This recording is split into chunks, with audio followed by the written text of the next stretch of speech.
கிறிஸ்தவம் அல்லது கிறிஸ்தவர்கள் மத்தியில் வேத வாக்கியங்களுக்கு அதற்குரியதான முக்கியத்துவம், வேத வாக்கியம் இந்த பைபிள் இருக்கு பார்த்தீங்களா, இதற்கு உரியதான ஒரு முக்கியத்துவம் உண்டு.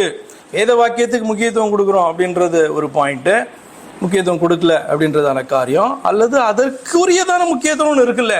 ஆண்டவரை பார்த்தீங்கன்னா இந்த வார்த்தையை குறித்து அவர் என்ன சொல்றாரு, இந்த வார்த்தைகளை எல்லாவற்றை பார்க்கிலும் அவர் பிரஸ்தாபப்படுத்தி இருக்கிறார். எல்லாவற்றை பார்க்கிலும் முக்கியமாக ஆண்டவர் இதை பார்க்கிறார். ஏனென்றால் இதை கொண்டுதான் நம்மளை ரட்சிக்கிறார், இதை கொண்டுதான் நியாயம் விசாரிக்கிறார். புரியுதா உங்களுக்கு? அப்ப இது எவ்வளவு முக்கியமான காரியம் என்று நமக்கு புரிந்திருக்க வேண்டும். அப்ப இந்த வேத வார்த்தைகளுக்கு உரியதான முக்கியத்துவத்தை கிறிஸ்தவம் கொடுக்கிறதா, கிறிஸ்தவர்கள் என்று நம்மை அழைத்துக் கொள்ளுகிறதான நாம அதை கொடுக்கிறோமா என்று போய் சிந்திக்கணும். 11-12 வசனத்துல கர்த்தர் இதை குறித்து இந்த காரியத்தை பேசுறாங்க. ஆதலால் தரிசனமெல்லாம் உங்களுக்கு முத்திரிக்கப்பட்ட புஸ்தகத்தின் வசனங்களை போல் இருக்கும். வாசிக்க அறிந்திருக்கிற ஒருவனுக்கு அதை கொடுத்து நீ இதை வாசி என்றால் அவன் இது என்னால் கூடாது, இது முத்திரித்திருக்கிறது என்பான். அல்லது வாசிக்க தெரியாதவனிடத்தில் புஸ்தகத்தை கொடுத்து நீ இதை வாசி என்றால் அவன் எனக்கு வாசிக்க தெரியாது என்பான். கொஞ்சம் சிந்திச்சு பாருங்க, வாசிக்க தெரியலையா அல்லது வாசித்தால் புரியவில்லையா, முத்திரிக்கப்பட்டதாக தோன்றுகிறதா? முத்திரிக்கப்பட்டதுன்னா என்ன?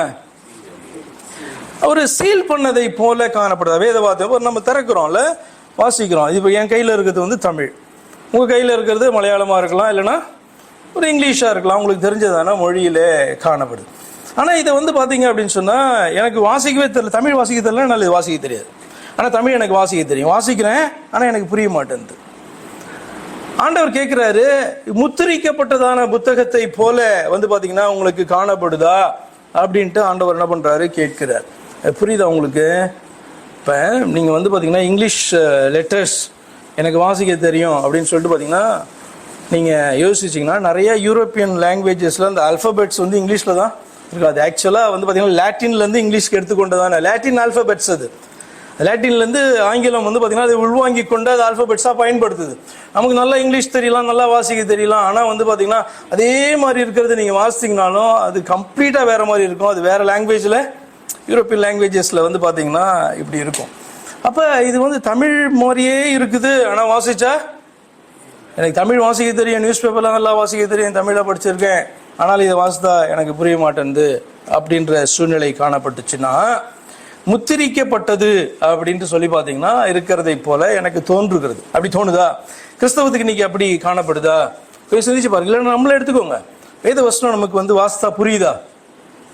எனக்கு வாசிக்க தெரியாதுன்னு சொல்றது ஒரு கூட்டம். இன்னொன்று எனக்கு வாசிக்க தெரியும், நான் வாசிச்சா புரிய மாட்டேங்குது, அது பார்த்தீங்கன்னா தமிழ் தான் ஆனாலும் எனக்கு புரிய மாட்டேங்குது அப்படி சொல்றவங்க எத்தனை பேர்?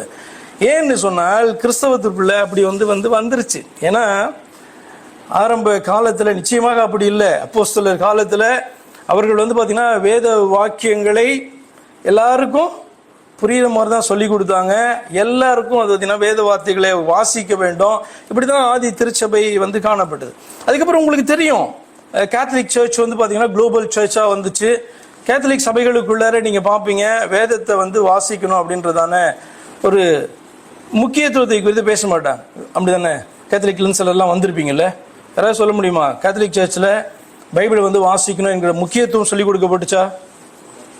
எதுக்கு நான் இதெல்லாம் கேட்குறேன் தெரியுமா? இன்னைக்கு வரைக்கும் அது மாறாமல் வெவ்வேறு விதத்தில் வந்திருக்கு. என்ன அப்படின்னா, பிசாசானவனுக்கு வேதத்தை ஜனங்கள் வாசிக்க கூடாது, புரிந்து கொள்ள கூடாது அப்படின்ட்டு. ஏன்னா புரிந்து கொண்டால் அவர்கள் ரட்சிக்கப்பட்டு விடுவார்கள், புரிந்து கொண்டால் அவர்கள் மனம் திரும்புவார்கள், புரிந்து கொண்டால் அந்த வார்த்தை அவர்களோடு கூட பேசும், குத்தும், அவர்களை ரட்சிப்புக்கு நேராக அந்த வார்த்தைகள் திருப்பும். ஆனபடினாலே ஜனங்க வேதத்தை வாசிக்க கூடாது. இந்த ஜெனரேஷன்ல முக்கியமாக நீங்கள் ஒரு காரியத்தை நீங்கள் பார்ப்பீர்கள். என்ன அப்படின்னு சொன்னா, வேத வசனம் எல்லாருக்கும் புரியாது. நம்ம இந்த ஜெனரேஷன்ல வாழ்ந்து கொண்டு இருக்கோம்ல, வேத வசனம் எல்லாருக்கும் புரியாது, வாசித்தாலும் புரியாது அப்படின்றதான மைண்ட் செட் நமக்குள்ள விதைக்கப்பட்டிருக்கா இல்லையா? இது நம்ம பாத்தீங்க அப்படின்னா இந்த காலம் அப்படின்னா நீங்க எப்படி எடுப்பீங்க? அப்போஸ்டலிக் பீரியட், அதுக்கப்புறம் ரோமன் கேத்தலிக்கு, அதுக்கப்புறம் அங்கேருந்து சர்ச் பல விதமாக பிரிந்து வந்தது. அதுக்கப்புறம் பெண்டிகாஸ்டல் பீரியடு 1900 வச்சுக்கோங்களேன். இந்த ஒரு 100 வருஷமா. அதுக்கப்புறம் வந்து பார்த்தீங்கன்னா பெண்டிகாஸ்டல் பீரியடுக்கு வந்ததுக்கப்புறம் வசனத்தை நிறையா வாசிக்கிறேன், ஆவியானுடைய உதவியோடு வாசிக்கிறேன் அப்படின்ட்டு சொல்லுகிறவர்கள், அல்லது ஆவியானுடைய உதவி இல்லைன்னா வாசிக்க முடியாது அப்படி சொல்லுகிறவர்கள். ஆனால் ஒரு மைண்ட் செட்டை விதைச்சிருக்காங்க. என்ன அப்படின்னா, இந்த வேத வசனம் எல்லாருக்கும் புரியாது அப்படின்ற மைண்ட் செட் வந்திருக்கா இல்லையா? கேள்விப்பட்டதே இல்லையா? எனக்கெல்லாம் அப்படி சொல்லியிருக்காங்க, வேத வசனம் எல்லாருக்கும்லாம் புரியாது. அப்போ ஏன் வேத வசனம் புரியாது? கொஞ்சம் சிந்திச்சு பாருங்க. ஓசியால ஆண்டவர் பேசுகிறார், என்னுடைய வேதத்தின் மகத்துவங்களை நான் அவர்களுக்கு எழுதி கொடுத்தேன், அவர்களோ அதை அந்நிய காரியமாக எண்ணினார்கள் அப்படி சொல்றார். என் வேத வசனத்தை புரிந்து கொள்வதற்காக அதனுடைய மகத்துவங்களை நான் எழுதி கொடுத்தேன். புரியக்கூடாதுன்றதுக்காக எழுதி கொடுப்பாரு? சொன்னா மறந்துடுவாங்க, ஆனபடினாலே நம்ம எழுதி கொடுப்போம், ஜனங்க வாசித்து புரிந்து கொண்டு கீழ்ப்படிய வேண்டும் என்பதற்காக எழுதி கொடுத்தார். அவர்களோ இது எனக்கு புரியாது, இது அந்நியக்காரன், இட்ஸ் ஃபாரின். ஆங்கிலத்தில் போட்டிருக்கு, it is strange R it is foreign to them.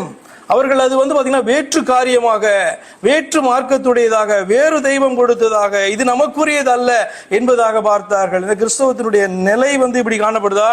கொஞ்சம் நீங்க என்ன பண்ணுங்க, சிந்திச்சு பாருங்க. நாம் அப்படி காணப்படுறோமா? இந்த வேத வசனத்தை வாசித்தா எனக்கு புரியணும், இல்லை புரியவில்லை என்றால் நான் புரிந்து கொள்வதற்கு முயற்சி செய்வேன், ஏன்னா எனக்காக ஆண்டவர் இதை எழுதி கொடுத்திருக்கிறார் என்று எத்தனை பேர் இந்த நாளில் நினைக்கக்கூடியவர்களாக இருக்கிறோம். அப்போ ஒரு கிறிஸ்தவ விசுவாசியாக வேத வாக்கியங்கள் புரிகிறதா என்று சிந்தித்து பாருங்கள். புரியவில்லை என்றால் புரிந்து கொள்ள ஆர்வம் இருக்கிறதா?